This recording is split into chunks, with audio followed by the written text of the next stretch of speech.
Ça y est, c'est parti. Nous sommes mercredi. Il est midi et demi. Vous êtes sur la page Coralie Thomas et la fine bouffe. Et on va aujourd'hui discuter de la croyance du lundi qui est sur les produits laitiers. Et je vous pose une question. Est-ce que le lait entier est trop gras? Et c'est ça le principe donc des croyances que je vous mets en lumière le lundi, c'est de voir si vous répondez oui ou non à la question et voir si cette réponse va vous porter, va vous faire du bien. Alors, si vous êtes là, évidemment, faites-moi un petit coucou, faites-moi un petit commentaire. Vous pouvez envoyer des petits cœurs s'il y a la possibilité de faire ça, des petits pouces, des petits sourires. Comme ça, moi, je sais que vous êtes là. Et grâce à vos questions, on va pouvoir je vais pouvoir encore plus vous répondre en direct. Si vous êtes évidemment si vous connaissez des amis qui seraient intéressés par ce live, vous pouvez partager, vous pouvez inviter vos amis, vous pouvez partager sur votre page professionnelle, sur votre page privée. N'hésitez pas à partager si vous sentez que ce live peut aider les gens. Hello Sophie, merci pour ta présence et ton soutien.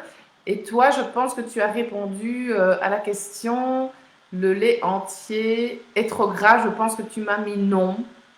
J'ai vu sur une story que j'ai vu pas mal de personnes, dont Perrine, si je me rappelle bien, dont Audrey.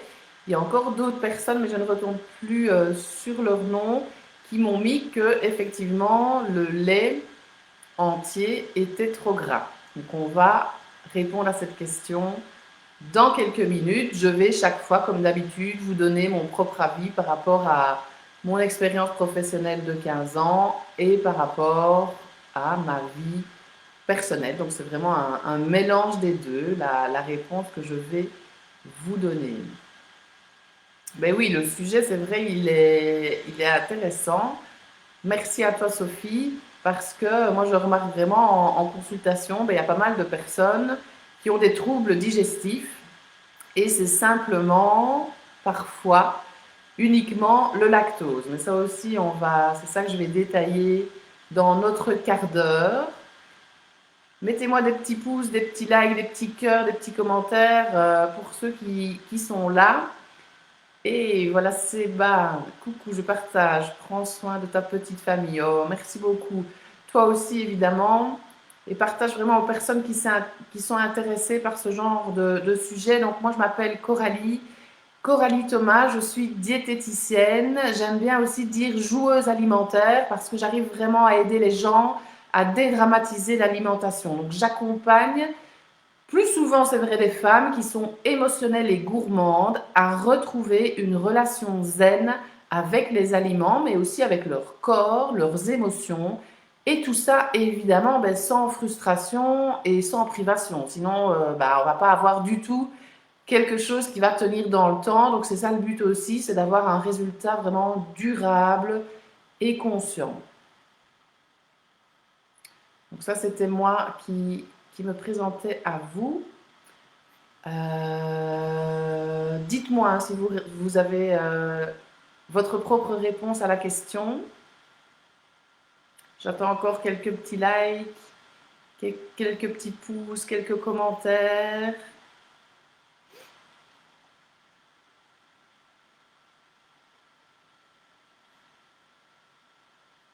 Super, je vois que vous êtes 4, 5, 6 parfois.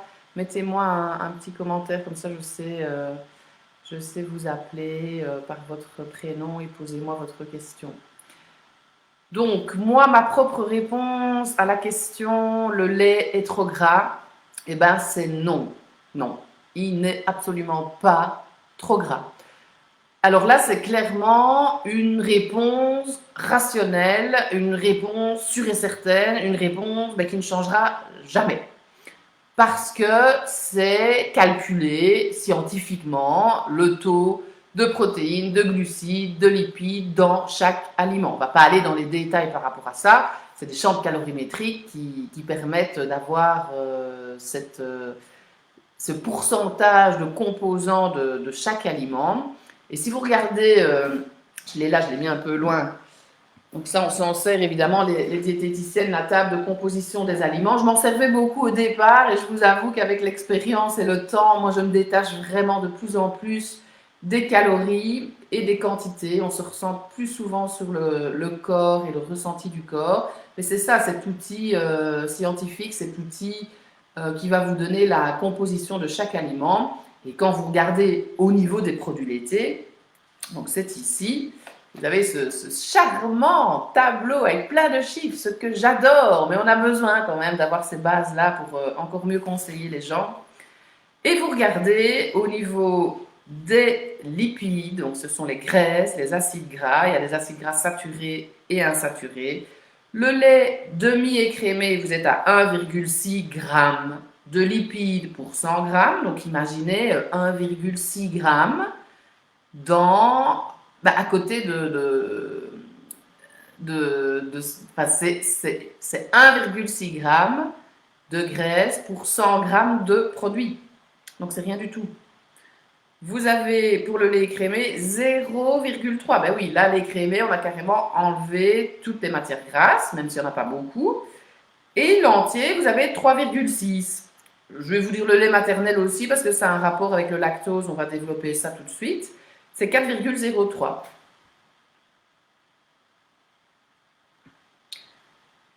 Donc voilà, vous avez la preuve ici, c'est très rationnel, mais là, c'est pas en fonction de chic ou de tchac, c'est comme ça. Le lait entier, il est à 3,6% de matière grasse, donc c'est rien du tout. Je sais qu'on ne compare pas des pommes et des pois, mais j'ai quand même envie de le faire. Par exemple, un saucisson, vous êtes à 50 g de lipides pour 100 g. Le lait, donc le lait entier, 3,6 g pour 100 g. Donc non, il n'est pas trop gras. Et j'ai mis cette croyance-là en lumière parce qu'il y a des personnes qui peuvent s'interdire ce lait entier alors qu'elles préfèrent le lait entier par rapport au lait écrémé. Donc dans la tenue d'un plan alimentaire pour avoir quelque chose de durable, c'est important d'avoir les aliments qu'on aime manger. Et s'obliger à boire du lait écrémé ou du lait demi-écrémé quand on sait ça, ça n'a pas de sens, ça n'a pas d'impact. Ça ne changera rien au niveau de votre perte de poids. Ce qui va plutôt changer, c'est la fréquence sur la journée, donc la quantité de produits laitiers que vous allez ingurgiter par jour, et d'où vient ce produit laitier. Donc soit de la vache, de la chèvre, de la brebis, mais vous avez aussi maintenant les produits laitiers qui viennent des plantes, donc le soja, le lait d'amande, le lait d'épeautre, le lait de noisette. Vous avez maintenant plusieurs produits laitiers qui viennent de plantes. Alors dans cette histoire-là, évidemment, il y a le lactose. Et pourquoi c'est important de connaître votre tolérance ou votre intolérance au lactose? Parce que ça va vraiment influencer au niveau de votre système digestif. Moi, j'ai plein de personnes qui viennent en consultation qui au départ se plaignent de problèmes digestifs et après avoir mis en place le plan alimentaire, après avoir testé en fait les produits avec et sans lactose, se sentent mieux ou pas. Mais voilà, elles savent, elles connaissent leur tolérance ou leur intolérance au lactose. Et c'est ça qui est vraiment super important de savoir. Donc c'est le pourquoi c'est important de connaître notre tolérance ou notre intolérance au lactose. Alors la petite histoire, le nourrisson, il naît avec de la lactase. Donc la lactase, c'est l'enzyme qui permet de digérer le lactose, donc de couper la molécule de lactose qui est composée de glucose et de galactose, de la couper en deux. Donc le lactose, glucose, galactose, c'est la lactase qui permet de digérer le lactose, en fait, tout simplement. Au départ, le nourrisson, il en a parce qu'il doit digérer le lactose qui est présent dans le lait maternel. Mais au fur et à mesure du temps, en fait, l'être humain, il produit de moins en moins de lactase. Donc, il digère de moins en moins bien les produits contenant du lactose. Donc, c'est juste quelque chose de naturel, c'est quelque chose de normal. Maintenant, dans notre société, on va manger de plus en plus de produits laitiers. Donc, il y a une petite mutation et l'être humain est capable, en tous les cas ici dans notre société, de digérer beaucoup plus facilement le lactose parce qu'il a sécrété plus de lactase. Donc c'est pour ça aussi que dans d'autres continents, ils ont plus de difficultés à digérer les produits laitiers. Et d'ailleurs, il n'y a pratiquement pas en Asie de produits laitiers et ils n'ont pas d'ostéoporose. D'où vient la publicité, consommer des produits laitiers, etc. pour les os? C'est vrai, on a besoin de calcium, on a besoin de vitamine D aussi pour fixer le calcium, mais on ne trouve pas le calcium que dans les produits laitiers. Vous en avez dans les légumes verts, vous en avez dans les légumineuses, dans les fruits oléagineux, etc., etc. Dans l'eau aussi, vous avez du lactose. Donc le lactose, quand on a une intolérance au lactose, on sécrète beaucoup moins de lactase, donc on a des symptômes genre ballonnement, crampes intestinales, diarrhée. Ça, c'est la majorité des cas. Ne pas confondre l'intolérance au lactose avec l'allergie aux protéines de lait de vache. Donc l'allergie au lait de vache, c'est l'allergie aux protéines de lait de vache. Là, vous avez des anticorps qui sont sécrétés par le corps et vous êtes dans une allergie. Donc plus vous allez être en contact avec cette substance à laquelle vous êtes allergique, plus vous risquez de faire un choc anaphylactique. Donc en cas d'allergie, on supprime absolument les aliments allergènes qui contiennent l'allergène, comme ici, comme on a dit, les protéines de lait de vache. Et là, les symptômes allergie aux protéines de lait de vache, en plus de troubles du système digestif, il y a souvent des vomissements, il y a des problèmes respiratoires et il y a aussi des éruptions cutanées. Donc ça ne passe pas inaperçu, évidemment. On le sait, mais bien faire la différence entre les deux. Intolérance au lactose, allergie aux protéines de lait de vache, c'est pas pareil. Intolérance au lactose, vous avez chacun votre propre tolérance au lactose et c'est important pour ça de venir voir une diététicienne, moi ou autre, pour connaître cette intolérance au lactose. Voilà, ça c'est ça que j'avais envie de vous partager aujourd'hui. Donc c'est pour ça qu'on dit aussi oui que le lait de vache c'est uniquement pour les veaux, mais le lait maternel contient aussi du lactose, mais de moins en moins, comme je viens de vous le dire au fur et à mesure du temps. Moi je varie, je prends parfois du lait de vache, mais c'est quand même de moins en moins souvent. C'est une question de goût, j'aime bien en fait les laits végétaux. Prenez des laits végétaux enrichis en calcium, beaucoup plus intéressant pour avoir un apport en calcium et surtout votre vitamine D. Évidemment, il n'y a pas que le lait, hein, fromage, yaourt, fromage blanc, enfin ça vous savez. Voilà. Si vous avez d'autres questions, vous n'hésitez pas, faites-moi un petit pouce, un petit j'aime, dites-moi que vous êtes là, posez-moi des questions. Il y a de toute façon le replay où vous allez pouvoir, après avoir visionné ce live, me poser vos questions en dessous. Et Sophie me dit ici qu'un atout de mon accompagnement, c'est de sortir des cases. Et c'est vrai que c'est un peu ça. Mais il y en a plein des cases. On entend tout et son contraire et c'est important de trouver sa propre case en fait. Qu'est-ce qui me fait du bien à moi? Et c'est en étant accompagné justement qu'on arrive à détecter tout ça. Quel lait végétal nous recommandes-tu?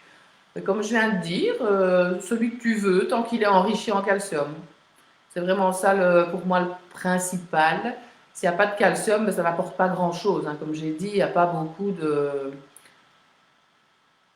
Ah, mon coup de cœur, ok. Mon coup de cœur, c'est vraiment, moi, j'aime bien le lait d'amande. D'ailleurs, je l'ai sorti ici, je vais quand même cacher la marque. Mais voilà, vous avez le lait d'amande. J'ai sorti ici aussi un lait, je cache la marque aussi, mais c'est un lait de soja. Et vous avez ici goût macchiato. Donc ça, moi, c'est un lait que j'aime bien. J'aime bien aussi le lait d'épeautre et le lait d'avoine, qui ont un goût beaucoup plus neutre. Alors, je profite de ce live pour vous dire que vous pouvez vous inscrire à la conférence du 3 novembre, 20h30, un petit lien Zoom que je vous envoie, vous cliquez dessus, vous êtes présent, c'est super simple, super facile. Il y a juste une chose à faire pour pouvoir y participer, c'est de vous inscrire à la conférence. Et je vous mets ici tout de suite dans le chat le lien pour vous inscrire. Donc n'hésitez pas, je pense qu'on est déjà une bonne dizaine, peut-être 20, il faut que j'aille encore revoir. Donc c'est vraiment 3 actions amusantes pour sortir, pour retrouver un comportement alimentaire qui va tenir dans le temps, qui va être durable et conscient. Donc ça, vous aurez plusieurs mails avant la conférence, vous en aurez après avec des bonus, avec des recettes, avec ce qu'il faut préparer pour la conférence parce qu'il y a effectivement une petite surprise pour pouvoir faire notre exercice ensemble.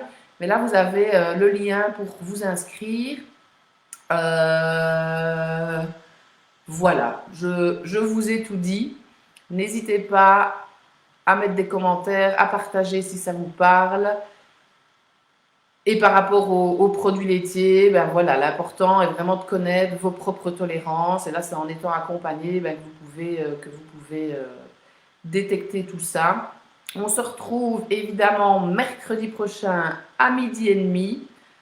On discute à chaque fois de la conférence, je mélange tout, de la croyance du lundi qui est dévoilée, ben, comme son nom l'indique, le lundi. Je crée parfois un rendez-vous, comme ça, le vendredi, comme ça, vous pouvez mettre un rappel et en fait, vous avez un rappel sur Facebook pour notre live du mercredi 12h30 pour la croyance du lundi et la conférence à ne pas rater le 3 novembre à 20h30 dans votre petit confort chez vous, évidemment, bien à l'aise dans votre divan ou ailleurs. Je vous embrasse bien fort. Prenez bien soin de vous, comme d'habitude, j'espère en tous les cas. Et à très vite. Bon après-midi.